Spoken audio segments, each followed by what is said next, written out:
नमस्कार प्यारे विद्यार्थियों। आज की वीडियो लेक्चर में हम चर्चा करेंगे राजस्थान की प्राकृतिक वनस्पति यानी नेचुरल वेजिटेशन के बारे में। जैसा आपको विदित है कि जो वन है वो मानव सभ्यता के प्रारंभ से ही पशु पक्षियों और मानव की शरणस्थली और उसकी आय के प्रमुख स्रोत रहे हैं। हमारे धर्म ग्रंथों में जिस प्रकार से वनों के महत्व को बताया गया है या वर्णित किया गया है, उससे स्पष्ट होता है कि जो प्रारंभ में जो हमारी अरण्य संस्कृति का परिचायक है उसका पता लगता है। वन है वो जो बायोडाइवर्सिटी के केंद्र तो होते ही है, उसके साथ साथ में ही मानव के शैशव काल से मरणोपरांत तक की जो समस्त गतिविधियां हैं उनमें वनों का महत्वपूर्ण स्थान है। इस प्रकार से कहा जा सकता है कि वन है वो एक महत्वपूर्ण प्राकृतिक संसाधन है। वनों के महत्व को यदि मानव जीवन में अपन पॉइंट बाय पॉइंट यदि स्पष्ट करें तो सबसे पहला तो यही है कि जो भी जीव जंतु है या वन्य जीव है उनको आश्रय स्थान प्रदान करते हैं वन। वनों से मानव को ईंधन है, फर्नीचर है और अन्य कई गौण सेकेंडरी जो प्रोडक्ट्स है, फॉरेस्ट प्रोडक्ट है, वो प्राप्त होते हैं। वन है मृदा संरक्षण यानी सोइल कंजर्वेशन है। उस सोइल कंजर्वेशन करने में वन सहायक होते हैं। वनों के कारण जो रेनफॉल होता है उसका जल है, उसका रिचार्ज है, वो ग्राउंड वाटर में बढ़ता है। उस प्रकार से जो वाटर टेबल है वो उसका पुनर्भरण करने में वनों का महत्वपूर्ण योगदान है। इसके साथ साथ ही वन पारिस्थितिकी के संतुलन में महत्वपूर्ण घटक है जो हमारे सभी जीवों के लिए आवश्यक प्राणवायु ऑक्सीजन है, उसके प्रमुख स्रोत है वो वन है। वन जो प्रकाश संश्लेषण की क्रिया, फोटोसिंथेसिस की क्रिया है, उसमें वायुमंडलीय कार्बन डाइऑक्साइड गैस को लेकर अपने भोजन निर्माण की प्रक्रिया में प्राणवायु ऑक्सीजन है उसको बाहर निकालते हैं। इस प्रकार से पूरे एनवायरनमेंट में, पर्यावरण में जो O2 CO2 का बैलेंस है वो बना रहता है, यानी ऑक्सीजन और कार्बन डाइऑक्साइड है उनका संतुलन बना रहता है। इस प्रकार से कहा जा सकता है कि वन है वो हमारी जो प्राणवायु है उसका प्रमुख स्रोत है। वन है वो जो गर्मी है राजस्थान में उसके प्रकोप को भी कम करते हैं, यानी कि गर्मी का प्रकोप है वो कम होगा। राजस्थान की परिप्रेक्ष्य में यदि देखें वनों का महत्व है तो राजस्थान का उत्तरी पश्चिमी भाग है जिसमें ग्रीष्म काल में अक्सर आंधियाँ चलती है और वहाँ पर यदि ग्रीन बेल्ट हो, वनों की यदि पट्टी हो तो जो आंधियों की स्पीड है, गति है, उसको कम किया जा सकता है और जो आंधी और तूफान से होने वाला जो नुकसान है उसको कम किया जा सकता है। इसी प्रकार से वन यदि नहरी क्षेत्र में वन है या वृक्षारोपण किया जाए तो वहाँ पर जो सेम की समस्या है उसको दूर किया जा सकता है। साथ में ही जो कैनाल है उसके अंदर जो अवसाद बह के आते हैं, यदि नहर के आसपास के क्षेत्र में या उसके कैचमेंट में यदि वृक्षारोपण होगा तो जो गाद है वो नहर में कम जम पाएगी। इस प्रकार से ये कहा जा सकता है कि जो वन है वो एक महत्वपूर्ण प्राकृतिक संसाधन है, परंतु विडंबना है आज कि बढ़ते शहरीकरण औद्योगिकीकरण और जो लिप्सा है या अंधाधुंध उनका दोहन किया जा रहा है, जिससे प्राकृतिक संतुलन तो बिगड़ ही रहा है और उसका दुष्परिणाम हमें जो प्राकृतिक आपदाएं हैं उनके रूप में देखने को मिल रहा है। राजस्थान की यदि बात करें तो राजस्थान में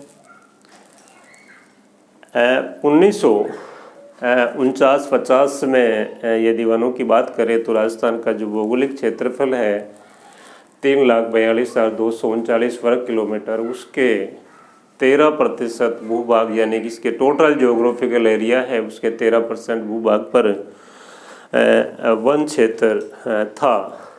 परंतु 2017 की जो वन रिपोर्ट आई है उसके आधार पे यदि देखा जाए तो राजस्थान का जो टोटल जियोग्राफिकल एरिया है, भौगोलिक क्षेत्र है, उसके मात्र 9.59% भूभाग है, उस पे ही वन है राज्य में। वन क्षेत्र है ये, वन रिपोर्ट 2017 के अकॉर्डिंग। जबकि भारत में यदि देखें तो भारत में जो वनों के संरक्षण के सर्वप्रथम जो प्रयास किए गए वो भारत में पहली वन नीति 1894 में बनी। उसके बाद में 1952 और 1986 में 1951-52 की जो वन नीति है उसके अनुसार, यानी कि जो इकोसिस्टम है या इकोलॉजी है उसके संतुलन के लिए संपूर्ण क्षेत्र के, यानी उसका भौगोलिक किसी भी क्षेत्र, कोई भी भौगोलिक क्षेत्र हो उसके 33% यानी 33% क्षेत्र पर वन होना चाहिए। और उसकी दृष्टि से यदि देखें राजस्थान की स्थिति तो बहुत गंभीर स्थिति है। परंतु यहाँ का यदि क्लाइमेटिक कंडीशंस या जलवायु दशाएं देखें उसके कारण, क्योंकि इसका अधिकांश लगभग 61% भूभाग है वो मरुस्थल के अधीन है या डेजर्टिफिकेशन की प्रक्रिया से गुजर रहा है, इसलिए यहाँ पर वन क्षेत्र है वो कम पाए जाते हैं। यहाँ पर यदि देखें तो सबसे पहले राजस्थान में 1910 में जोधपुर रियासत ने वन संरक्षण के प्रयास है वो शुरू किए। उसके बाद में 1935 में अलवर रियासत ने वन संरक्षण के तहत एक नीति बनाई और उसके बाद में स्वतंत्रता के पश्चात 1952 और 5वीं पंचवर्षीय योजना 78 में सामाजिक वानिकी यानी कि जो सोशल फॉरेस्ट्री है उसका कॉन्सेप्ट आया और उसके तहत जो ग्रामीण क्षेत्र के आसपास की जो खाली ज़मीन थी उस पे वृक्षारोपण किया गया, यानी कि स्थानीय आवश्यकताओं को महसूस करते हुए स्थानीय लोगों द्वारा वहाँ पर वृक्षारोपण किया गया और उससे वहाँ के स्थानीय लोगों को ईंधन के साथ में ही चारा है पशु के लिए और जो लकड़ी है वो प्राप्त हुई और जो इकोसिस्टम है पारिस्थितिकी की दृष्टि से भी काफ़ी महत्वपूर्ण कार्य हुआ। राजस्थान में देखें तो यहाँ पर इसका राजस्थान का जो दक्षिण और दक्षिण पूर्वी क्षेत्र है मुख्य रूप से राजसमंद है, उदयपुर है, डूंगरपुर, बांसवाड़ा, सिरोही, प्रतापगढ़, बारा, झालावाड़, बूंदी, करौली, ये ज़िले हैं वो वन संसाधनों की दृष्टि से काफ़ी समृद्ध है।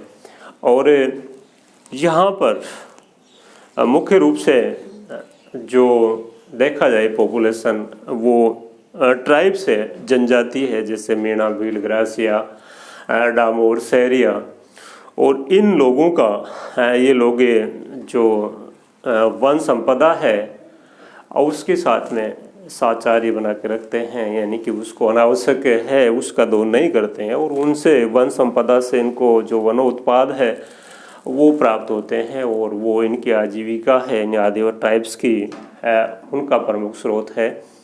इस प्रकार से राजस्थान में देखें तो वन क्षेत्र की दृष्टि से सबसे ज़्यादा जो वन क्षेत्र है वो उदयपुर ज़िले में है।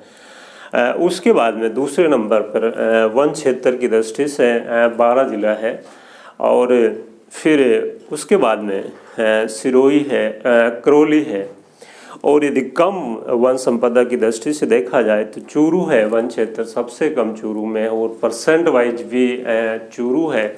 उसके मात्र जोग्राफिकल एरिया है उसका केवल 0.44%, यानी कि आधा परसेंट से कि कम जो उसका जोग्राफिकल एरिया है उस पर वन है। उसके बाद में गंगानगर है, जोधपुर है, बीकानेर है, यानी संपूर्ण जो उत्तर पश्चिमी राजस्थान है या मरुस्थलीय 12 जिले जिनमें हैं उनमें वन संपदा है वो काफ़ी कम पाई जाती है। जैसा 2017 के अनुसार 9.59% भूभाग पर वन है और उनमें से भी मात्र यानी 78 वर्ग किलोमीटर क्षेत्र है उन पर सघन वन है, केवल डेंस फॉरेस्ट बहुत कम क्षेत्र में है। उसके बाद में जो सामान्य सघन है, नॉर्मल डेंस है वो, और अधिकांश वन है यानी 60-70% जो वन है वो खुले प्रकार के यानी ओपन फॉरेस्ट है। और यहाँ पर इसका प्रमुख कारण है वन कम होने का, यहाँ पर डेजर्टिफिकेशन की जो प्रक्रिया है उसके कारण यहाँ पर जो वनस्पति पाई जाती है वो केवल मरुद्भिद प्रकार की वनस्पति है, यानी कि जो कम वर्षा वाले क्षेत्रों में और अधिक तापमान वाले क्षेत्रों में उगने वाली वनस्पति जीरोफाइट्स के नाम से जिसको जाना जाता है। और उत्तर पश्चिमी जो भूभाग है उसमें केर है, खेजड़ी है, बबूल है, इस प्रकार के जो वन है वो यहाँ पर पाए जाते हैं। जो दक्षिण और दक्षिण पूर्वी क्षेत्र है वहाँ पर बांस है, सागवान है, बांस, सागवान, गूलर, महुआ, धोक, खेर इत्यादि प्रकार की जो वनस्पति है उधर पाई जाती है। इस प्रकार से देखा जाए तो राजस्थान है वो प्राकृतिक वनस्पति की दृष्टि से काफ़ी पिछड़ा हुआ है, और यदि समन्वित प्रयास किए जाए तो इसमें जो इसकी क्लाइमेट के अकॉर्डिंग यहाँ पर वृक्षारोपण किया जाए, उनकी देखभाल की जाए तो निश्चित रूप से जो पारिस्थितिकी संतुलन है वो भी बनेगा, और यहाँ की इकोलॉजी पश्चिमी राजस्थान का जो डेजर्ट है उसकी इकोलॉजी को उसका संरक्षण करने में काफ़ी मदद मिलेगी।